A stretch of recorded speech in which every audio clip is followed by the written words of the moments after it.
what would need to shift inside of you after 3 months of feeling no cash flow come in to stack your bank account in order for you to be okay with it to get to that billion quicker?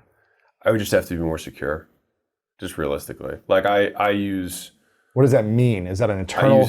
I use cash flow from businesses as evidence to the fact that I'm not a failure. And so I've always, like, it has been easier for me to change my conditions than to change who I am.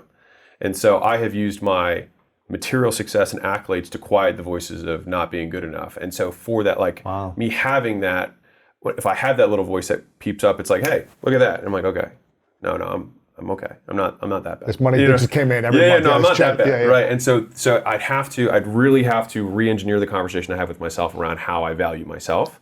Because then people are like, well, if everything disappeared, how would you feel about yourself? I like to think that I would be uncomfortable and then I would change my views, but I haven't needed to do that yet, and so my effort goes elsewhere. Right. But that's what probably would have to happen in order for me to make that change.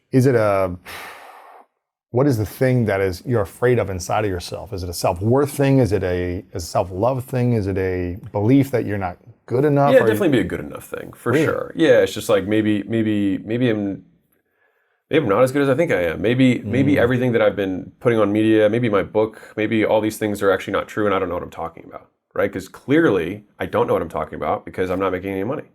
Like, so these things that's why Acquisition.com is the other half, like the actual businesses of Acquisition.com compared to the media of Acquisition.com.